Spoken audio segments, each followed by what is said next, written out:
ভাগ্য প্রত্যেকটা মানুষের নিজ নিজ কর্মক্ষেত্রে তার নিজের ভাগ্যটুকুই তার সম্বল, তাই না বলুন? কি খাবেন, কি করবেন, কি পড়বেন, কি সমস্যার সমাধান হবে, সমস্ত কিছু আজকে ভালো আছেন কালকে নাও থাকতে পারেন। ওই যে উপরে একজন বসে আছে তার নিয়মটুকুই আমরা শুধুমাত্র দৈনন্দিন জীবনে মেনে চলি, তাই না? আসল মালিক যে সেই যে উপরে বসে আছে তিনি। তো দেখুন বৃষ্টি, এই যে গোটা বারান্দায় জলে জল। আজকের আলোচনাটি একটু অন্যরকম, আর তাই তো বারবার সমস্যাগুলোই আমার জীবনে উকি মেরে দেখে, জানেন, যে কখন আমি তোমার জীবনে গিয়ে তোমাকে একটুখানি এলোমেলো করে দিব স্বাভাবিক জীবন থেকে। তো যাই হোক, তারপরেও আমি শক্ত হাতে আমার সংসার সামলে সমস্ত কিছুটাই আপনাদের সাথে শেয়ার করি। আর সাথে ঝড় বৃষ্টির দিনে এলো হচ্ছে খাসির মাংস টোপলা করে, কে নিয়ে আসলো, কি হয়েছে, সমস্ত কিছু নিয়ে আজকের একটা ছোট্ট আয়োজন।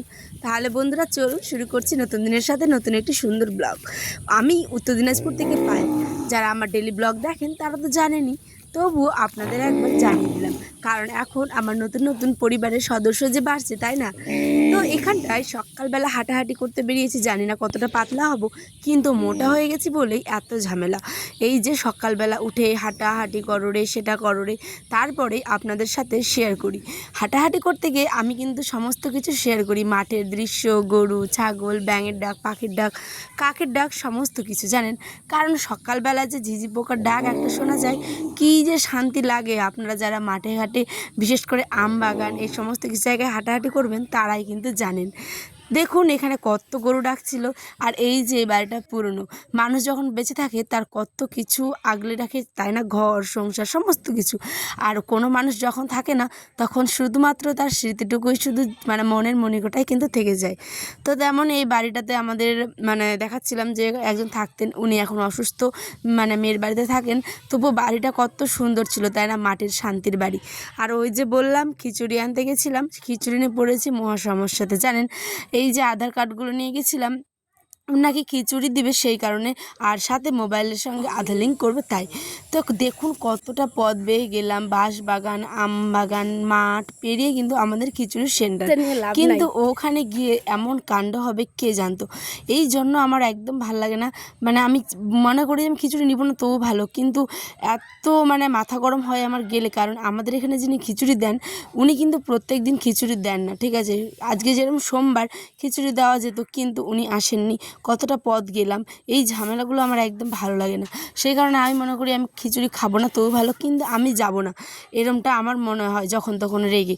কারণ প্রত্যেকটা দিনই তো ওগুলো তো শিশুদের খাওয়ারই দেয়, তাই না বলুন? প্রত্যেকটা মানে বললাম না আর যে কিসের মানে আমরা খিচুড়ি পাই, আপনারা তো জানেনই, গ্রামগঞ্জে শহর সব মানুষই জানেন যে বাচ্চারা কোথায় খিচুড়ি পায়। তো স্কুল বাদে যে সমস্ত মানে জায়গাগুলো হয় সেখানেই গেছিলাম, ঠিক আছে? তো সেন্টারে দেয়নি, তো কি করব, চলে আসলাম বাড়িতে। এসে আবার নিজের কাজগুলো তো করতে হবে, তাই না?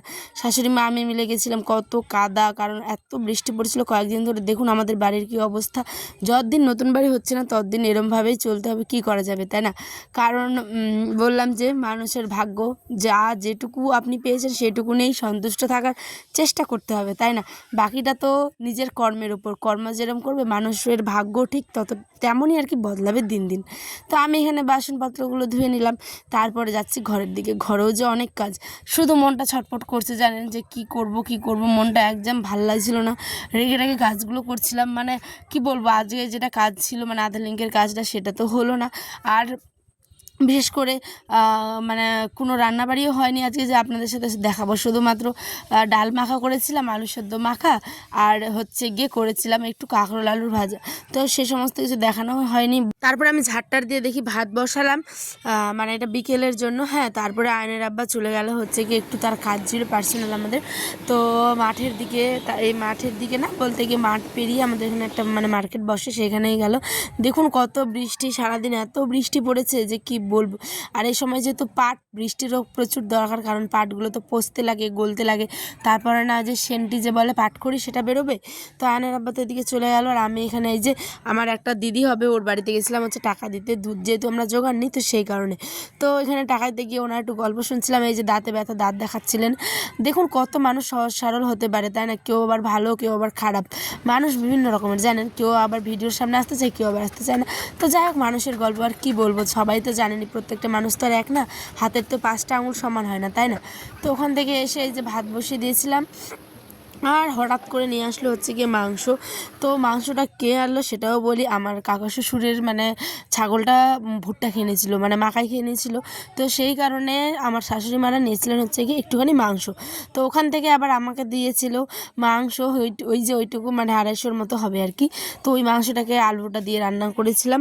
তো ওই জন্যই বললাম যে ঝড় বৃষ্টির দিন আর সাথে মাংস কেমন হয় বলুন তো। বিশেষ করে খাসির মাংস খুব সুন্দর, আর দেখতে পেলাম তেলগুলো ছিল অনেক। আমাদের বাড়িতে যেহেতু অনেক জনসংখ্যা, তাই প্রত্যেকে 4-5 পিস করে খাবে, বেশি আবার খেলে তো অসুবিধা, তাই না বলুন। তো সেই কারণে অল্পখানি দিয়েছিল 250-র মতো। আমরা দুটো লোক, আমাদের হয়ে যায়। আয়ন তো মেয়েটা শুধু খায়, আর আয়নের জন্য আবার দিব ডিম সেদ্ধ। তো চলুন এখানে জোগাড় করতে বসে গেছি। রান্না বাড়ি প্রায় কমপ্লিট মানে হতে যাচ্ছে, আর এদিকে যে বৃষ্টি আসবে ভাবতে পারবেন না। আর কি বলবো বলুন, ডেলি ব্লগগুলো দিচ্ছে, আপনারা কারা কারা দেখছেন আমাকে একটু হলেও কমেন্টে জানাবেন যে কেমন লাগছে, কেমন কি সমস্ত কিছুই। কারণ আপনাদের ভালোবাসার জন্য আমি সবসময় অপেক্ষায় থাকি। প্রত্যেকটা মানে ইউটিউবারই এরম, তাই না বলুন, যে এক একজনের ভালো মানে কি বলবো বলুন, ভালো ব্লগ দেখি কষ্ট হয়, ইস আমার ব্লগটাও যদি এরম হতো, তাই না। কিন্তু যে যেখান থেকে থাকে তার তো সেরমই ব্লগ হবে। আর আমি সবসময় আমার নিজেরটুকু মানে রিয়েলটুকু দিই, আমি যেরম আমি তেমনই, সমস্ত ব্লগগুলো আমার এরমই পাবেন। তো দেখুন মাংসটাও বলতে বলতে কিন্তু অলরেডি বসিয়ে দিলাম। গোটা আবার রসুন দিলাম, বড়মশাই একটুখানি মাংস কিংবা অনেকটা আলু খেতে আর রসুন খেতে কিন্তু খুব পছন্দ করে, আর আমিও কিন্তু খুব পছন্দ করি। তো সেই কারণে এখানে বসিয়ে দিলাম। এত টেস্ট হয়েছিল ভাবতে পারবেন না। উফ, আমার তো জিভে এখন আবার জল চলে আসছে। এই যে একটা খালি আলু দিয়েছি, বেশি আলু দিইনি। আর এদিকে দেখুন কেমন ঝড় বৃষ্টি, যে দেখুন রাত্রেবেলা কত বৃষ্টি পড়ছে। কোন বৃষ্টি, এই যে গোটা বারান্দায় জলের জল, আর যে বৃষ্টি। তো এখানে আমার মাংস রান্না কমপ্লিট। এখানে এই যে মাংস করেছিলাম, তার সাথে করেছিলাম হচ্ছে গিয়ে ডাল, আর সাথে ছিল লেবু, কলা, আলু ভাজা, এই সমস্ত কিছু আজকে রাতে খাওয়ার। তো দেখা হবে অন্য একটি ব্লগে বন্ধুরা, অন্য একটি দিনের সাথে। সকলে ভালো থাকবেন, সুস্থ থাকবেন। আর এখন অনেক অনেক বৃষ্টি পড়ছিল, তো ব্লগটাও সেই জন্যই এখান থেকে শেষ করে দিলাম। তো এই যে কাঁকরোল আলু ভাজা, লেবু, ভাত। আজ আসি, দেখাবো অন্য একটি ব্লগে। বড্ড খিদে পেয়েছে, এখন গিয়ে খাই। হ্যাঁ, আল্লাহ হাফেজ।